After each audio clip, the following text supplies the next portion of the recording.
마태복음 6장 31절에서 33절 말씀을 함께 봐주시겠습니까? 건강이 그렇고, 관계가 그렇고, 물질이 그렇습니다. 많은 사람들은 건강 때문에, 관계 때문에, 그리고 물질 때문에 고통받고 힘들어 하고 삶의 행복과 기쁨을 누리지 못하며 살아갑니다. 그리스도인들도 예외는 아닙니다. 그러나 그리스도인들은 돈에 대하여, 건강에 대하여, 그리고 관계에 대하여 세상 사람들이 갖는 생각과 관점과는 다를 수 있습니다. 오늘은 성도 여러분과 물질, 즉 돈과 재정에 대한 이야기를 말씀 안에서 나누어 보려고 합니다. 여러분 한번 이런 상상을 해보시기 바랍니다. 내일 아침 일어났는데 돈 걱정이 하나도 없습니다. 통장 잔고를 확인할 때 불안하지 않습니다. 청구서가 와도 평안합니다. 미래를 생각해도 두렵지 않습니다. 그게 가능해? 여러분은 지금 이렇게 생각하실 겁니다. 저도 압니다. 여러분이 어떤 마음이신지를요. 매달 월세나 대출 이자를 내고 나면 남는 게 없고, 자녀들 결혼 자금은 어떻게 마련할지 막막하고, 노후 준비는 턱없이 부족한 현실 앞에서 숨이 막히는 그 느낌을 말입니다. 그런 경험 있으시지요? 어떤 집사님은 제게 이렇게 고백하셨습니다. 목사님, 11조를 드리고 싶은데 그러면 생활비가 모자라요. 하나님께 죄송하지만 어쩔 수 없어요. 또 어떤 권사님은 밤마다 기도하면서도 마음 한편에서는 정말 하나님이 채워주실까 하는 의심이 일어난다고 솔직하게 말씀하셨습니다. 사랑하는 성도님들, 이런 고민이 여러분만의 것이라고 생각하십니까? 아닙니다. 통계에 따르면 한국 성인의 82%가 재정 문제로 스트레스를 받습니다. 그런데 더 놀라운 사실이 있습니다. 교회에 다니는 성도들도 이 비율에서 크게 다르지 않다는 것입니다. 왜 그럴까요? 왜 하나님을 믿어도 돈 걱정은 끝나지 않는 걸까요? 오늘 제가 여러분께 말씀드리고 싶은 것은 이것입니다. 가능합니다. 재정적 평화는 가능합니다. 단, 여러분이 생각하시는 방식과는 조금 다를 수 있습니다. 세상은 재정적 평화를 이렇게 정의합니다. 통장 잔고가 넉넉하고, 빚이 없고, 노후 준비가 완벽하면 평화롭다. 하지만 성경이 약속하는 재정적 평화는 통장 잔고의 숫자가 아닙니다. 마음의 상태입니다. 환경이 변해도 흔들리지 않는 확고한 신뢰입니다.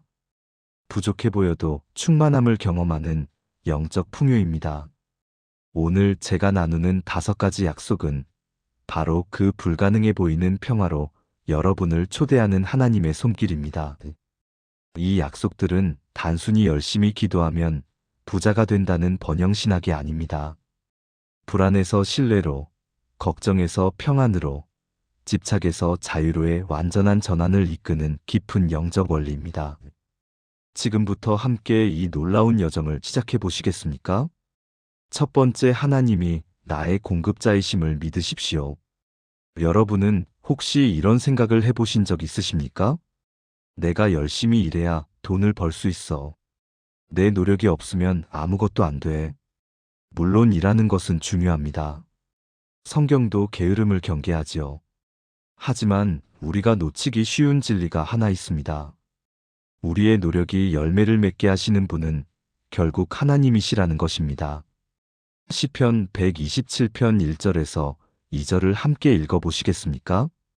여호와께서 집을 세우지 아니하시면 세우는 자의 수고가 헛되며 여호와께서 성을 지키지 아니하시면 파수꾼의 깨어있음이 헛되도다. 너희가 일찍이 일어나고 늦게 누우며 수고의 떡을 먹음이 헛되도다. 그러므로 여호와께서 그의 사랑하시는 자에게는 잠을 주시는도다. 이 말씀이 무슨 뜻일까요?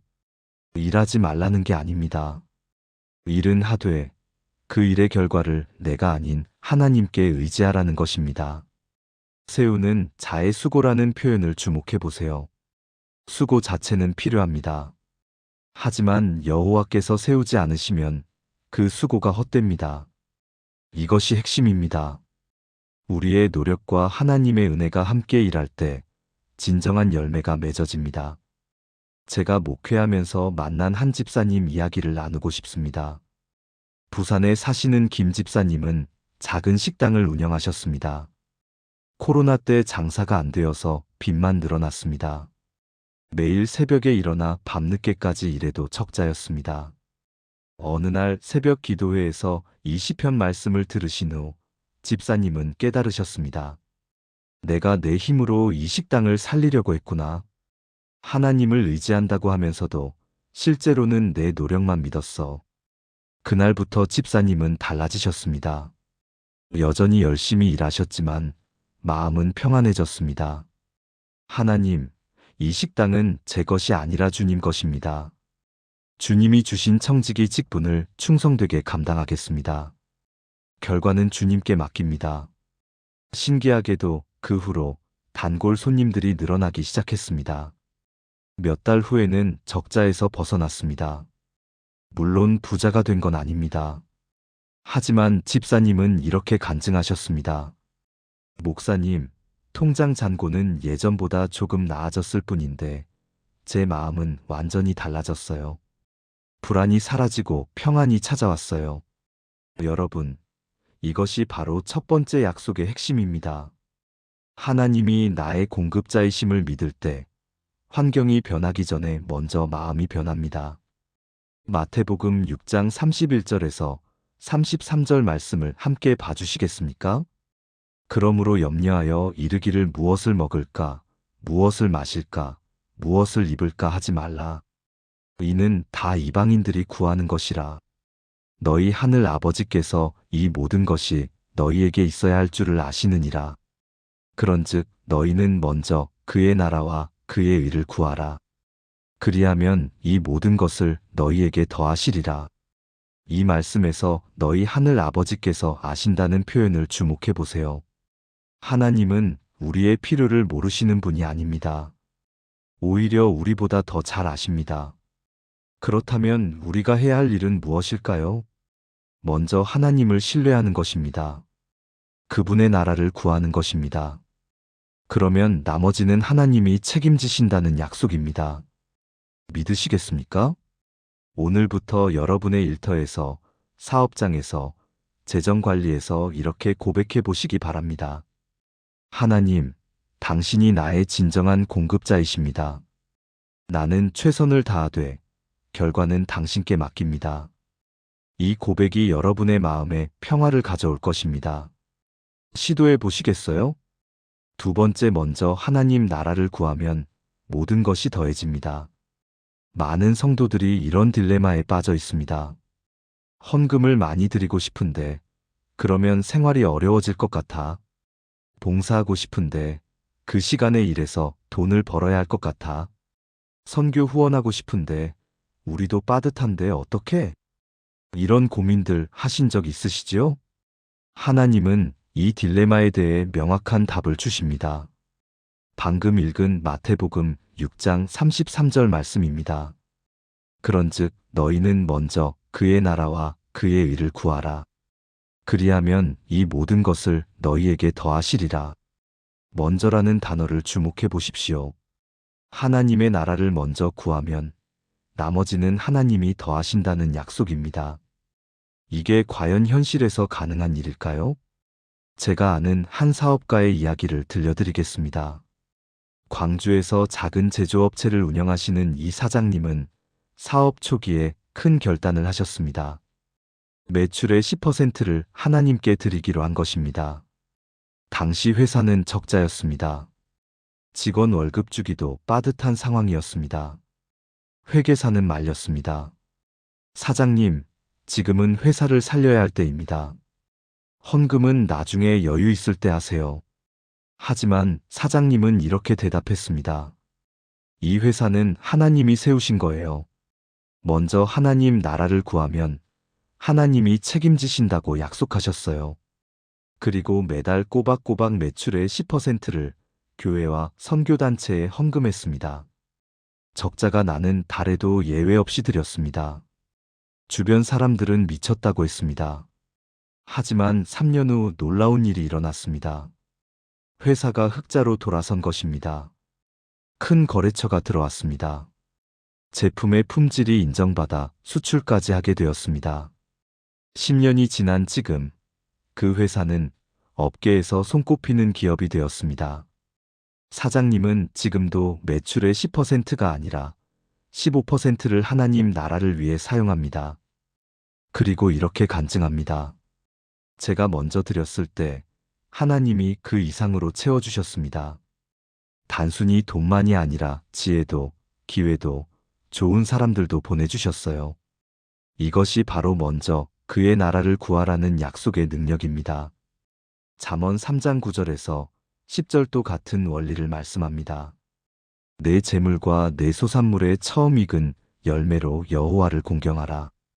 그리하면 네 창고가 가득히 차고 네 포도즙 틀에 새 포도즙이 넘치리라. 처음 익은 열매라는 표현이 중요합니다. 남은 것으로 드리는 게 아닙니다. 먼저 드리라는 것입니다. 이것은 단순한 물질의 문제가 아닙니다. 우선순위의 문제입니다. 신뢰의 문제입니다. 내 필요보다 하나님의 나라를 먼저 생각하면 하나님이 내 필요를 더 잘 아시고 채워주시리라는 믿음의 표현입니다. 그렇다면 구체적으로 어떻게 실천할 수 있을까요? 첫째, 수입이 들어오면 가장 먼저 11조를 따로 떼어 놓으세요. 둘째, 매달 정기적으로 선교 후원이나 구제 헌금을 하시기 바랍니다. 셋째, 시간도 하나님 나라를 위해 먼저 드리세요. 봉사나 기도 시간을 최우선으로 배정해 보시겠습니까? 넷째, 재능도 먼저 드리십시오. 여러분의 전문성을 교회나 이웃을 위해 사용해 보세요. 이렇게 먼저 드릴 때 하나님은 반드시 채워주십니다. 때로는 예상치 못한 방법으로 채워주십니다. 때로는 더 풍성하게 채워주십니다. 믿고 실천해 보시겠어요? 세 번째, 지혜로운 청지기로 사십시오. 많은 사람들이 재정 문제로 고통받는 이유 중 하나는 지혜롭지 못한 관리 때문입니다. 수입이 적어서가 아닙니다. 관리를 못해서 어려운 경우가 많습니다. 성경은 돈을 많이 버는 것만큼 지혜롭게 관리하는 것도 강조합니다. 우리는 단순히 돈의 주인이 아닙니다. 하나님이 맡기신 재물의 청지기입니다. 마태복음 25장의 달란트 비유를 기억하시나요? 주인이 종들에게 각각 달란트를 맡겼습니다. 5달란트 받은 종이 있었습니다. 2달란트 받은 종이 있었습니다. 1달란트 받은 종이 있었습니다. 5달란트 받은 종과 2달란트 받은 종은 장사하여 각각 2배로 불렸습니다. 하지만 1달란트 받은 종은 땅에 묻어두었습니다. 주인이 돌아왔을 때 누가 칭찬받았습니까? 5달란트와 2달란트를 받은 종들입니다. 중요한 것은 액수가 아니었습니다. 충성스러운 관리였습니다. 마태복음 25장 21절에서 주인은 이렇게 말합니다. 잘하였도다 착하고 충성된 종아. 네가 적은 일에 충성하였음에 내가 많은 것을 내게 맡기리니 내 주인의 즐거움에 참여할지어다. 적은 일에 충성이라는 표현을 주목해 보시겠어요? 지금 가진 것이 적더라도 충성되게 관리하면 하나님은 더 많은 것을 맡기신다는 약속입니다. 제가 아는 한 청년의 이야기입니다. 인천에 사는 이 청년은 대학을 졸업하고 첫 직장을 다니기 시작했습니다. 월급은 적었습니다. 하지만 교회에서 재정관리 세미나를 듣고 결단했습니다. 지금부터 하나님의 원리대로 돈을 관리하자. 청년은 월급을 받으면 가장 먼저 4개의 통장으로 나눴습니다. 첫째 통장 11조와 헌금 10%, 둘째 통장 저축 20%, 셋째 통장 고정 지출 50%, 넷째 통장 자유 지출 20%. 처음엔 답답했습니다. 친구들은 맛있는 걸 먹고 좋은 옷을 삽니다. 자신은 20%로만 써야 했으니까요. 하지만 6개월이 지나자 놀라운 일이 생겼습니다. 둘째 통장에 꽤 목돈이 모인 것입니다. 1년 후에는 비상금으로 쓸 수 있는 금액이 되었습니다. 더 놀라운 것은 3년 후 청년이 결혼할 때였습니다. 저축한 돈으로 전세 자금의 상당 부분을 마련할 수 있었습니다. 청년은 간증했습니다. 저는 돈을 많이 번 게 아니에요. 그냥 하나님의 원리대로 관리했을 뿐인데 하나님이 축복하셨어요. 잠언 21장 5절은 이렇게 말씀합니다. 부지런한 자의 경영은 풍부함에 이를 것이나 조급한 자는 궁핍함에 이를 따름이니라. 여기서 부지런한 자의 경영이란 단순히 열심히 일하는 것만이 아닙니다. 계획적이고 지혜롭게 관리하는 것을 의미합니다. 반대로 조급한 자는 계획 없이 충동적으로 쓰는 사람입니다. 그렇다면 지혜로운 청지기가 되려면 어떻게 해야 할까요? 첫째, 예산을 세우십시오. 매달 수입과 지출을 미리 계획하고 기록해 보시겠습니까? 둘째, 우선순위를 정하세요. 꼭 필요한 것과 그렇지 않은 것을 구분하는 연습을 해보십시오. 셋째, 빚을 지혜롭게 관리하시기 바랍니다. 불필요한 빚은 만들지 말고 있는 빚은 계획적으로 갚아나가세요. 넷째, 미래를 준비하십시오. 비상금, 노후 자금 등을 계획적으로 저축해 보시겠어요? 다섯째, 정기적으로 점검하세요. 한 달에 한 번씩 재정 상태를 점검하고 조정하시기 바랍니다. 이런 관리는 단순한 재테크가 아닙니다. 하나님이 맡기신 것을 충성되게 관리하는 영적 훈련입니다. 지금 여러분이 가진 것이 적다고 실망하지 마세요. 적은 것에 충성하면 하나님은 반드시 많은 것을 맡기실 것입니다. 오늘부터 지혜로운 청지기로 살아가시겠습니까? 네 번째, 관대함으로 나누면 풍성함이 됩니다. 재정에 대한 세상의 논리는 간단합니다. 많이 모으고 아껴 쓰고 나를 위해 저축하라. 하지만 하나님의 경제학은 정반대입니다. 나누면 더 많아지고 움켜쥐면 오히려 가난해진다. 이게 말이 됩니까? 수학적으로는 맞지 않는 것 같습니다. 하지만 영적 경제학에서는 완벽하게 작동하는 원리입니다. 누가복음 6장 38절을 봐주시겠습니까? 주라. 그리하면 너희에게 줄 것이니 곧 후히 되어 누르고 흔들어 넘치도록 하여 너희에게 안겨주리라. 너희가 헤아리는 그 헤아림으로 너희도 헤아림을 받을 것이니라. 후히 되어 누르고 흔들어 넘치도록이라는 표현을 상상해 보세요. 당시 곡식을 거래할 때의 장면입니다. 되로 가득 담습니다. 누릅니다. 흔들어서 더 넣습니다. 그래도 넘치도록 줍니다. 하나님은 이렇게 관대하게 주시는 분입니다. 그런데 조건이 있습니다. 주라. 먼저 우리가 주어야 합니다. 서울에 사시는 한 권사님 이야기입니다. 권사님은 평범한 식당 종업원이셨습니다. 월급이 많지 않아서 늘 빠듯하게 사셨습니다. 어느 날 교회에서 북한 어린이 돕기 모금을 했습니다. 권사님은 마음이 움직였지만 망설였습니다. 나도 어려운데 어떻게 남을 도와? 하지만 기도하면서 결단했습니다. 한 달 월급의 10%를 헌금하기로 한 것입니다. 그건 권사님에게 큰 액수였습니다. 그 돈이면 그달 공과금을 낼 수 있었습니다. 하지만 믿음으로 드렸습니다. 신기하게도 그 다음 주에 식당 주인이 월급을 올려주셨습니다. 권사님, 항상 성실하게 일하셔서 월급을 올려드리고 싶었어요. 올라간 월급은 헌금한 액수의 2배였습니다. 권사님은 깜짝 놀라서 하나님께 감사 기도를 드렸습니다. 그 후로 권사님은 달라지셨습니다.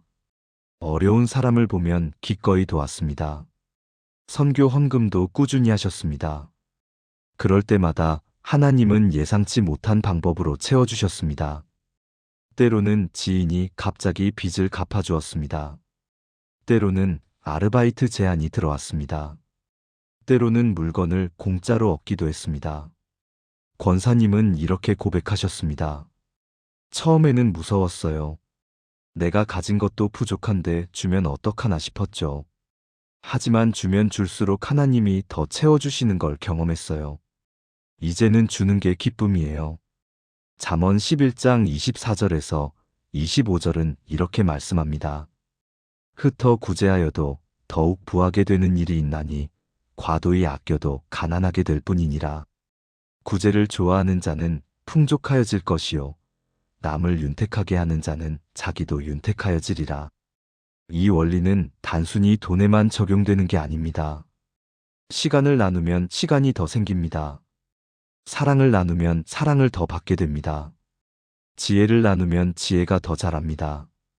고린도후서 9장 6절은 이렇게 표현합니다. 이것이 곧 적게 심는 자는 적게 거두고 많이 심는 자는 많이 거둔다 하는 말이로다. 심는 것이 무엇입니까? 바로 나누는 것입니다. 적게 나누면 적게 돌아옵니다. 많이 나누면 많이 돌아옵니다. 그렇다면 우리는 어떻게 실천할 수 있을까요? 첫째, 정기적으로 구제 헌금을 하세요. 금액은 적더라도 꾸준히 하는 것이 중요합니다. 둘째, 주변의 어려운 이웃을 돕는 습관을 들이십시오. 교회 안팎을 막론하고요. 셋째, 선교사님들을 후원해 보시겠습니까? 직접 갈 수 없어도 보내는 자로 동역할 수 있습니다. 넷째, 물질뿐 아니라 시간과 재능도 나누시기 바랍니다.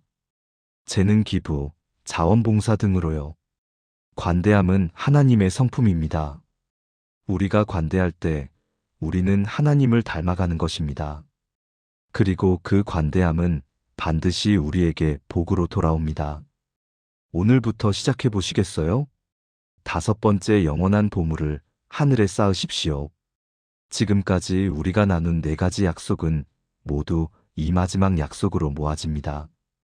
재정적 평화의 궁극적 목표는 무엇일까요? 단순히 이 땅에서 편안하게 사는 것일까요? 아닙니다. 영원한 관점에서 진정한 보물을 쌓는 것입니다. 마태복음 6장 19절에서 21절을 함께 읽어보시겠습니까? 너희를 위하여 보물을 땅에 쌓아두지 말라. 거기는 좀과 동록이 해하며 도둑이 구멍을 뚫고 도둑질하느니라. 오직 너희를 위하여 보물을 하늘에 쌓아두라. 거기는 좀이나 동록이 해하지 못하며 도둑이 구멍을 뚫지도 못하고 도둑질도 못하느니라. 네 보물 있는 그곳에는 내 마음도 있느니라. 이 말씀이 주는 메시지가 무엇입니까? 땅의 보물은 일시적입니다. 하늘의 보물은 영원합니다. 그리고 우리의 마음은 우리의 보물이 있는 곳에 있습니다. 돈에 마음을 두면 돈의 노예가 됩니다. 하나님께 마음을 두면 하나님의 자녀로 살게 됩니다. 부산에 사시는 한 권사님의 이야기를 나누고 싶습니다. 권사님은 성공한 사업가였습니다. 아파트 여러 채를 가지고 있었습니다. 은행 통장에는 상당한 돈이 있었습니다. 그런데 어느 날 큰 병에 걸려 수술을 받게 되었습니다. 수술대에 누워있는 동안 권사님은 깨달았습니다. 내가 평생 모은 이 돈을 가지고 갈 수 없구나. 정작 중요한 건 내가 하나님 앞에 무엇을 쌓았느냐인데, 다행히 수술은 성공했습니다. 권사님은 건강을 회복하셨습니다. 그 후 권사님의 삶이 완전히 달라졌습니다. 재산의 절반을 교회와 선교단체에 헌금하셨습니다. 매달 고아원과 양로원을 방문하며 봉사하셨습니다. 가난한 신학생들의 학비를 지원하셨습니다. 권사님은 이렇게 간증하셨습니다. 전에는 돈을 모으는 게 인생의 목표였어요. 하지만 이제는 하늘의 통장에 쌓는 게 목표예요. 이상하게도 나누면 나눌수록 마음이 더 행복해져요. 누가복음 12장 33절에서 34절은 이렇게 말씀합니다. 너희 소유를 팔아 구제하여 낡아지지 아니하는 배낭을 만들라. 곧 하늘에 둔 바 다함이 없는 보물이니 거기는 도둑도 가까이 하는 일이 없고 좀도 먹는 일이 없느니라. 너희 보물 있는 곳에는 너희 마음도 있으리라. 다함이 없는 보물이라는 표현이 아름답지 않습니까? 이 세상의 보물은 언젠가 사라집니다.